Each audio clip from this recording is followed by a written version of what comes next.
आप सभी को राधे राधे। जय श्री कृष्ण। कलयुग में भगवत प्राप्ति करने के लिए ये सूक्ष्म ये श्री सत्यनारायण की कथा है, जिसके श्रवण करने से मनुष्य सब पापों से कष्टों से मुक्त हो जाता है। तो आइए अब हम सब मिलकर के उस श्री सत्यनारायण कि उत्तम व्रत कथा को सभी श्रवण करेंगे। सभी हाथ उठा करके जयकार लगाएंगे एक बार। बोले श्री सत्यनारायण भगवान की जय। प्रथम अध्याय सभी श्रवण करेंगे। और जब कथा सुने तो हाथ में कुछ रख लें, या तो कुछ भेंट है, पुष्प है, ये अक्षत हैं। खाली हाथ कथा श्रवण नहीं करनी चाहिए। आइए अब हम कथा श्रवण करते हैं प्रथम अध्याय पर। एक समय नैमिषारण्य में सौनकादिक 88,000 ऋषियों ने श्री सूत जी से पूछा, हे प्रभु, इस कलयुग में वेद विद्या रहित मनुष्यों को प्रभु भक्ति किस प्रकार मिलेगी तथा उनका उद्धार कैसे होगा?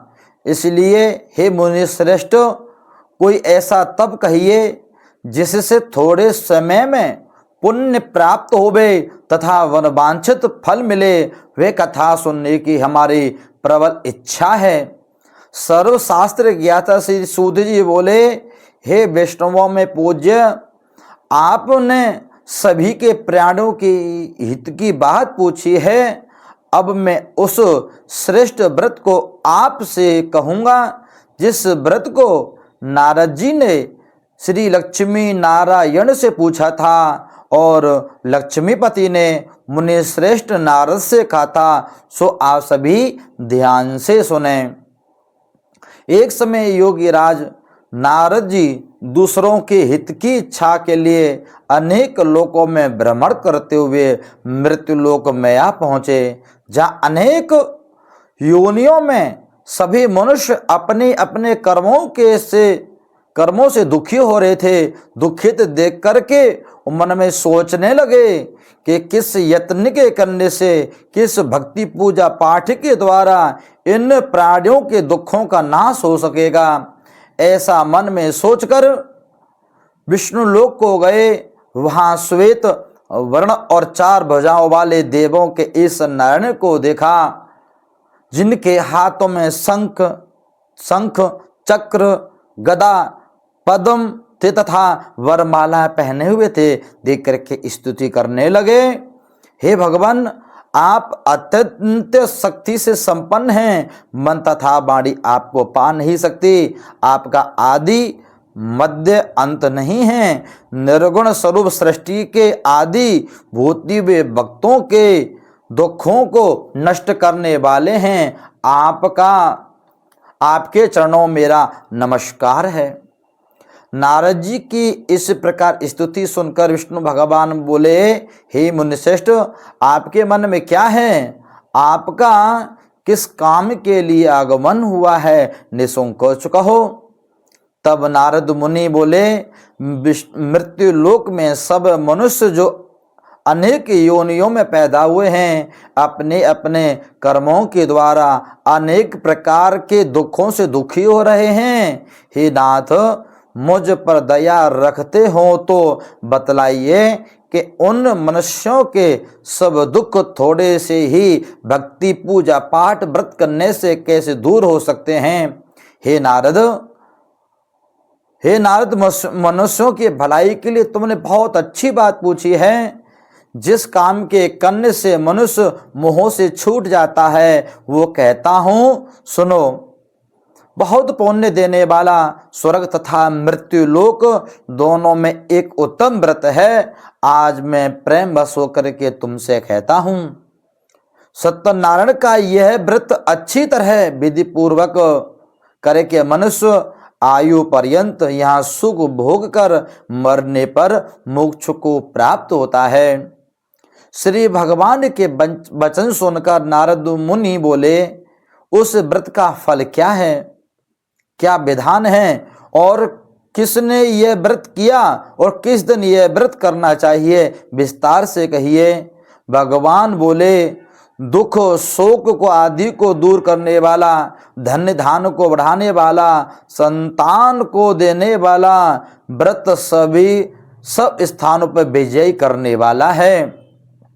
भक्ति और श्रद्धा के साथ किसी भी दिन मनुष्य सत्यनारायण भगवान का उत्तम व्रत पूजन कर सके। जरूरी नहीं है कि हम सोमवार को करेंगे या मंगलवार को करेंगे या अमावस्या के दिन करेंगे। जब भी आपके मन में आ जाए तब भी ये कथा ये पूजन कर लेना चाहिए। इसलिए कि किसी भी दिन अपने बांधुओं को बुलाकर, ब्राह्मण देवताओं को बुलाकर के धर्म प्राण होकर पूजा करे। भक्ति भाव से नैवेद्य के लिए का फल, घी, दूध और गेहूं का चूर्ण सावाया लेवे। गेहूं के अभाव की साठी का चूर्ण, शक्कर तथा गुड़ लेवे। जो भोग्य पदार्थ हों उसको सबको लेकर के प्रभु को अर्पण कर देवे तथा बांधवों सहित ब्राह्मण को भोजन कराए। तत्पश्चात भोजन करे, नृत्य गीत आदि का आचरण कर सत्यनारायण भगवान का स्मरण करता हुआ समय व्यतीत करे। इस तरह व्रत करने पर मनुष्यों की इच्छा निश्चय ही पूरी होती है। विशेषकर कली काल में भूमि पर यही एक मोक्ष का सरल उपाय है। प्रथम अध्याय विश्राम। श्री सत्यनारायण भगवान की जय। दूसरा अध्याय प्रारंभ। बोले श्री सत्यनारायण भगवान की जय। सूत जी बोले, हे ऋषियों, जिसने पहले समय में इस व्रत को किया उनका इतिहास कहता हूँ, ध्यान से सुनो। सुंदर काशीपुरी नगरी में एक अत्यंत निर्धन ब्राह्मण रहता था। वह भूख और प्यास से बेचैन हुआ नित्य पृथ्वी पर घूमता था। ब्राह्मणों से प्रेम करने वाले भगवान ने ब्राह्मण को दुखी देखकर बूढ़े ब्राह्मण का रूप धर के उसके पास जाकर पूछा, हे विप्र, नित्य दुखी हुआ पृथ्वी पर क्यों घूमता है? हे श्रेष्ठ ब्राह्मण, ये सब मुझसे कहो, मैं सुनना चाहता हूँ। ब्राह्मण बोला, मैं निर्धन ब्राह्मण हूँ, भिक्षा के लिए पृथ्वी पर फिरता रहता हूँ।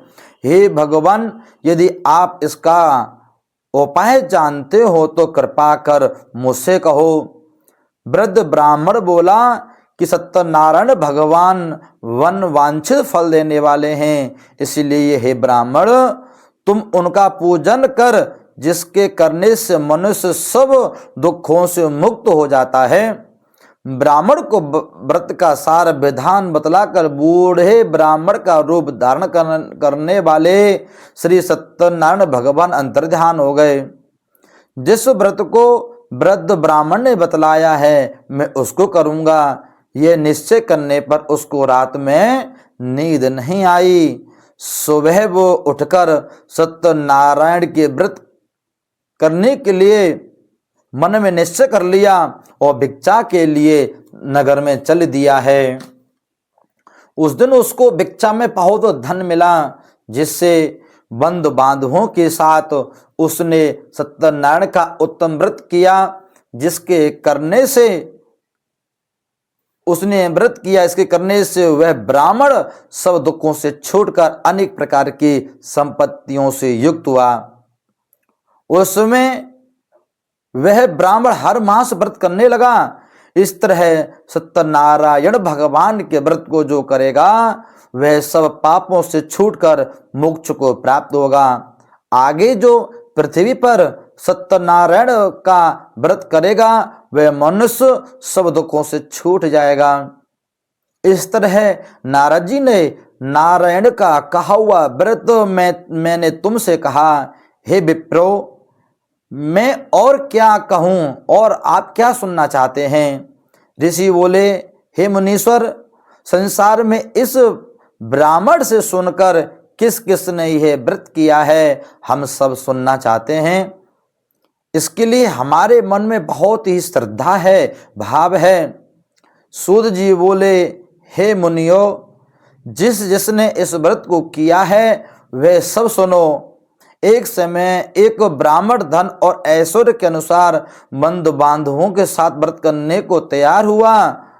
उसी समय एक लकड़ी बेचने वाला बूढ़ा आदमी आया और लकड़ियों का गट्ठर बाहर रखकर और ब्राह्मण के मकान में प्रवेश किया है, जो भूख और प्यास से बहुत बेचैन था। वहां पर व्रत करते हुए देखकर ब्राह्मण को नमस्कार करके कहने लगा कि आप ये क्या कर रहे हैं और इसके करने से क्या फल मिलता है, कृपा कर मुझसे कहो। ब्राह्मण ने कहा, सब मनोकामनाओं को पूरा करने वाला यह सत्यनारायण भगवान का उत्तम व्रत है। इन्हीं की ही कृपा से मेरे यहाँ पर धन धान्य आदि की वृद्धि हुई है। ब्राह्मण के इस व्रत के बारे में जानकर लकड़हार बहुत प्रसन्न हुआ। चरणामृत ले और प्रसाद खाने के बाद अपने घर को गया। लकड़हारे को रात में नींद नहीं आई। लकड़हारे ने मन में संकल्प किया कि आज ग्राम में लकड़ी बेचने से जो मुझको धन प्राप्त होगा उसी से सत्यनारायण देव का उत्तम व्रत करूंगा। यह मन में विचार कर वह बूढ़ा आदमी लकड़ियों का गट्ठा अपने सिर पर रखकर जिस नगर में धनवान लोग रहते थे ऐसे सुंदर नगर में गया। उस रोज को वहां से पहले उन लकड़ियों का दाम पहले से चौगुना मिला। तो वह बूढ़ा लकड़हारा दाम ले और अति प्रसन्न हो पके केले की फली, शक्कर, घी, दुग्ध, दही और गेहूं का चूर्ण इत्यादि सत्यनारायण भगवान की व्रत की कुल सामग्रियों को लेकर अपने घर को गया।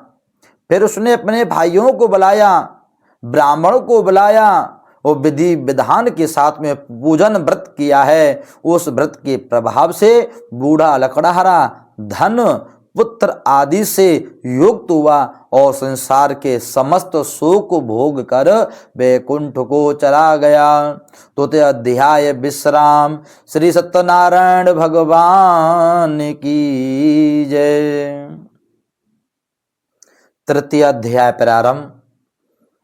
श्री सूत जी बोले, हे श्रेष्ठ मुनियों, अब आगे की कथा कहता हूँ, सो ध्यान से सुनो।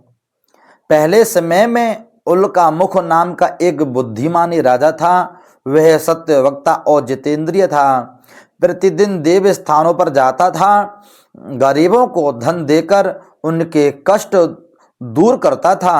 उनकी पत्नी कमल के समान मुख वाली और सती साध्वी थी। भद्रशिला नदी के तट पर उन दोनों ने श्री सत्यनारायण का उत्तम व्रत किया। उस समय वहां पर एक साधु वैश्य आया। उसके पास व्यापार के लिए बहुत सा धन था।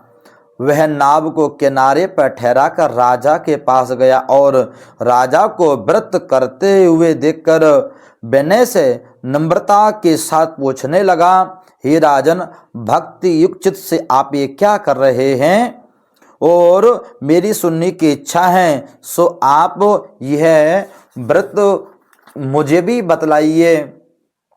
राजा बोला, हे साधु, अपने बांधवों के साथ पुत्रादि की प्राप्ति के लिए महाशक्तिवान सत्यनारायण भगवान का उत्तम व्रत पूजन किया जा रहा है। राजा के वचन सुनकर साधु ने आदर से बोला, हे राजन, मुझसे इसका सब विधान कहो। मेरी भी कोई संतान नहीं है, मैं भी आपकी कथानुसार इस व्रत को करूंगा। मेरी भी कोई संतान नहीं है और इससे निश्चय ही होगी। राजा से सब विधान सुनकर व्यापार से निवृत्त हो वह आनंद के साथ अपने घर गया। साधु ने अपनी स्त्री से संतान देने वाले उस व्रत का समाचार सुनाया और कहा कि जब मेरे संतान होगी तब मैं उस उत्तम व्रत को करूंगा। साधु ने ऐसे वचन अपनी स्त्री लीलावती से कहे। एक दिन उसकी स्त्री लीलावती पति के साथ आनंदित हो संसारिक धर्म में प्रवृत्त होकर सत्यनारायण भगवान की कृपा से गर्भवती हो गई तथा 10वें महीने में एक सुंदर कन्या का जन्म हुआ। दिनों दिन वह कन्या इस तरह बढ़ने लगी जैसे शुक्ल पक्ष का चंद्रमा बढ़ता है। कन्या का नाम कलावती रखा गया। तब लीलावती ने मीठे शब्दों में अपने पति से कहा कि आपने जो संकल्प किया था भगवान का व्रत करूंगा, अब आप उसे करिए। साधु बोला, हे प्रिय, इसके विवाह पर करूंगा। इस प्रकार अपनी पत्नी को आश्वासन दे वह नगर को गया। कलावती पितृगृह से में वृद्धि को प्राप्त हो गई।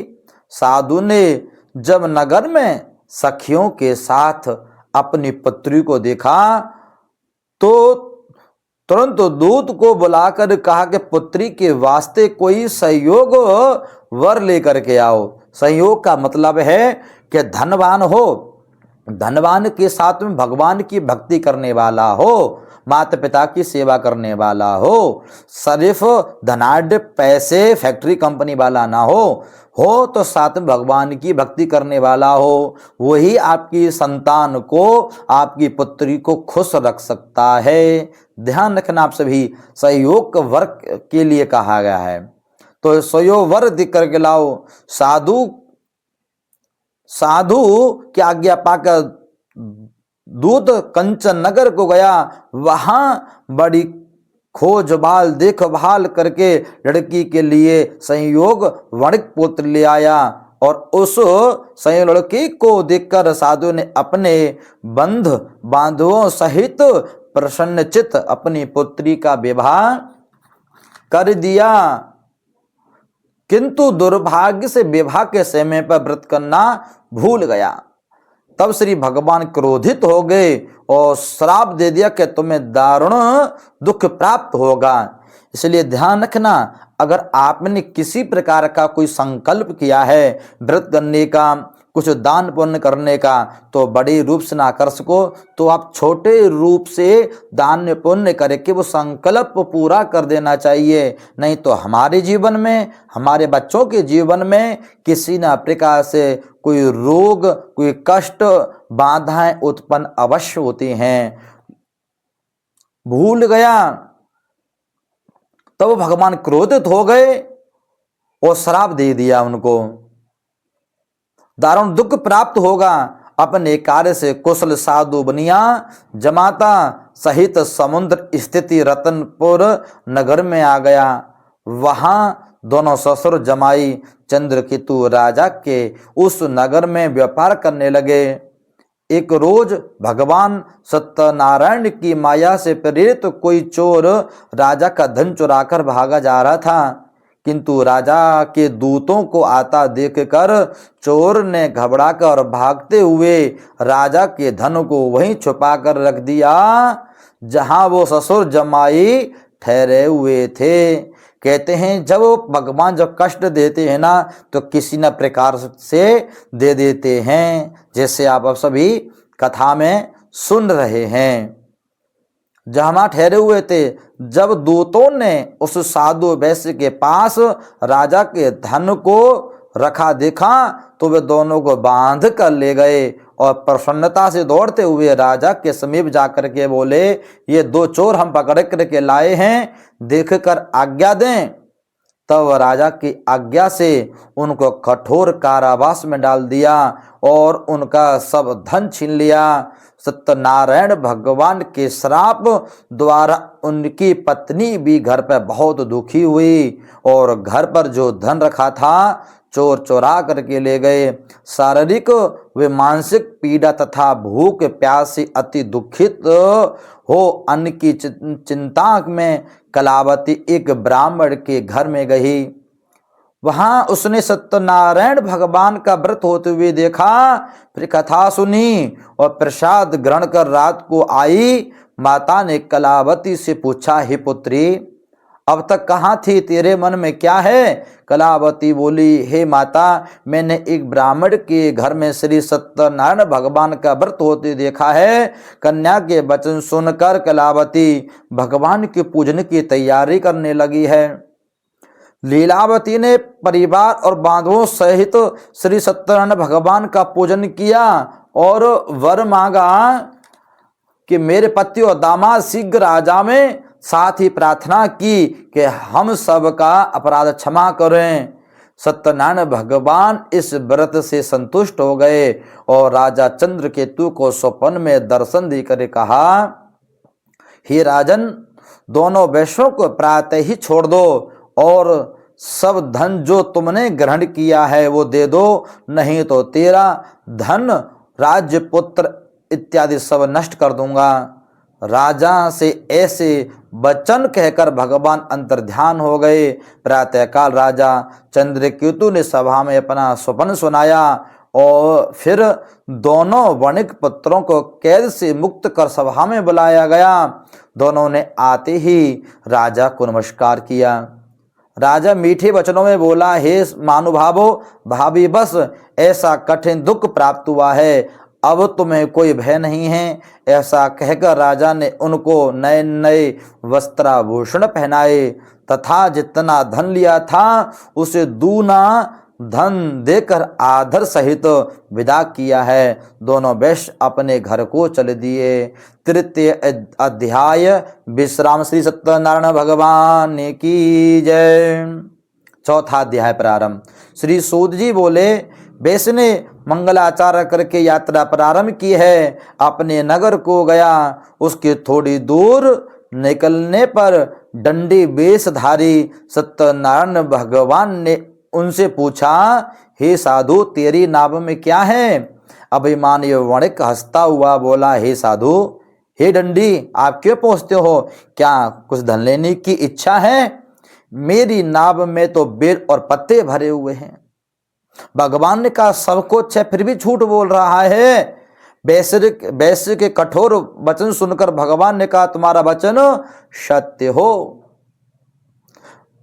दंडी ऐसा कहकर वहां से दूर चले गए और कुछ दूर जाकर समुद्र के किनारे बैठ गए। दंडी के जाने पर वैश्य ने नित्य क्रिया करने के बाद नाव को ऊंची उठी देकर अचम्मा किया और नाव में बेल पत्ते और आदि देखकर मूर्छित हो जमीन पर गिर पड़ा। फिर मूर्छा खुलने पर अत्यंत सुख प्रकट करने लगा। तब उसका दामाद बोला कि आप शोक ना करें, ये दंडी का ही श्राप है, अतः उनकी शरण में चलना चाहिए, तभी हमारी मनोकामना पूरी होगी। दामाद के वचन सुनकर दंडी के पास पहुंचा और अत्यंत भक्ति भाव से नमस्कार करके बोला, मैंने जो आपसे असत्य वचन कहे थे उसको क्षमा करो। ऐसा कहकर महान शोकातुर रोने लगा। तब दंडी भगवान बोले, हे वणिक पुत्र, मेरी आज्ञा से बार बार तुम्हें दुख प्राप्त हुआ है, तू मेरी पूजा से विमुख हुआ है। साधु बोला, हे भगवान, आपकी माया से मोहित ब्रह्मा आदि भी आपके रूप को नहीं जान पाते, मैं अज्ञानी कैसे जान सकता हूँ? आप प्रसन्न होइए, मैं सामर्थ्य के अनुसार आपकी पूजा करूँगा। मेरी रक्षा करो और पहले के समान नौका में धन भर दो। उसके भक्ति युक्त वचन सुनकर भगवान प्रसन्न हो गए, इच्छानुसार वर देकर अंतर्ध्यान हो गए। तब उन्होंने नाव पर आकर देखा कि नाव धन से परिपूर्ण है। फिर वह भगवान सत्यनारायण का पूजन कर साथियों सहित अपने नगर को गया।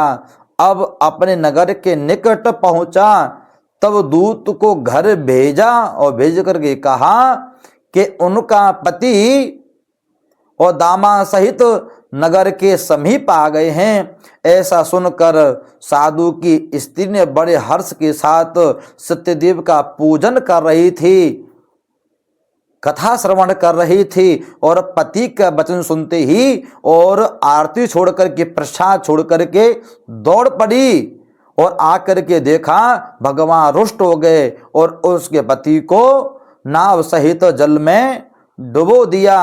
अब वो समझ गई कि सत्यदेव की कृपा से हुआ है। आकाशवाणी हुई कि तेरी पुत्री मेरा प्रसाद छोड़ करके आई है, प्रसाद की अवज्ञा करके आई है। इस कारण सत्यदेव रुष्ट हो गए हैं, उसके पति को नाव से पानी में डुबो दिया है। कलावती अपने पति को न देखकर रोती हुई जमीन पर गिर पड़ी। इस प्रकार नौका को डूबा देखकर के कन्या को रोता देखकर साधु दुखी हो बोला, प्रभु मेरे परिवार से क्या भूल हुई है, इसका क्षमा करो। उसके दीन वचन सुनकर सत्यदेव प्रसन्न हो गए और आकाशवाणी हुई है कि साधु तेरी कन्या मेरे प्रसाद छोड़ करके आई है, इसीलिए इसका पति अदृश्य हुआ है। यदि वह घर जाकर प्रसाद खा के लौटे तो उसका पति अवश्य मिलेगा। ऐसी आकाशवाणी सुनकर कलावती ने घर पहुंचकर प्रसाद खाया, फिर आकर पति के दर्शन किए हैं। तत्पश्चात बंद बांधवों सहित सत्यदेव का विधि पूर्वक पूजन किया। उस दिन वह पूर्णिमा को सत्यनारायण का पूजन करने लगा। फिर इस लोक का सुख भोकर अंत में स्वर्ग लोक को गया है। चतुर्थ अध्याय विश्राम। श्री सत्यनारायण भगवान की जय। पंचम अध्याय सभी ध्यान से सुनेंगे। सूत जी बोले, हे ऋषियों, मैं और आप क्या कथा सुनना चाहते हैं?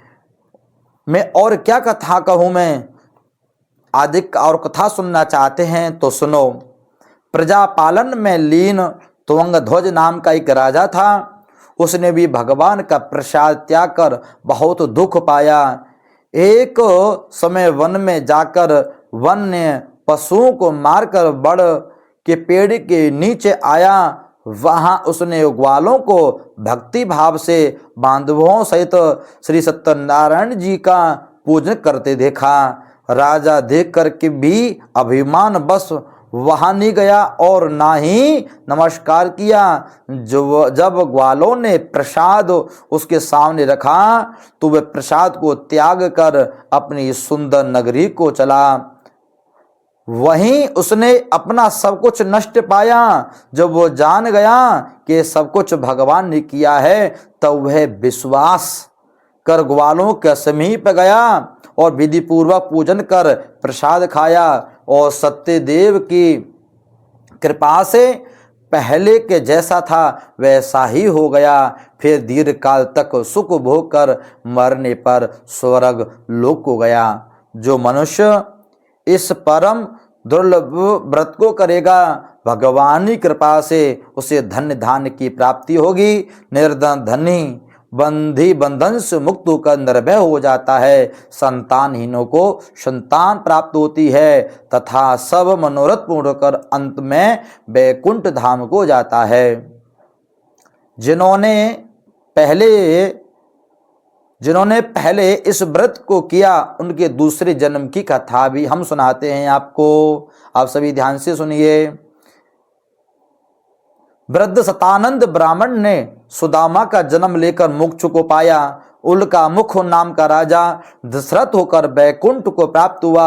साधु नामक वैश्य ने मोरध्वज बनकर अपने पुत्र को आड़े से चीरकर मोक्ष को प्राप्त किया। महाराज तुंगध्वज ने स्वयंभू होकर भगवान में भक्ति युक्त कर्म कर मोक्ष को प्राप्त किया। अध्याय पंचम अध्याय विश्राम। श्री सत्यनारायण भगवान की जय। बोले विष्णु भगवान की जय। बोले गणेश जी महाराज की जय। अपने सभी इष्ट देवी देवताओं की जय।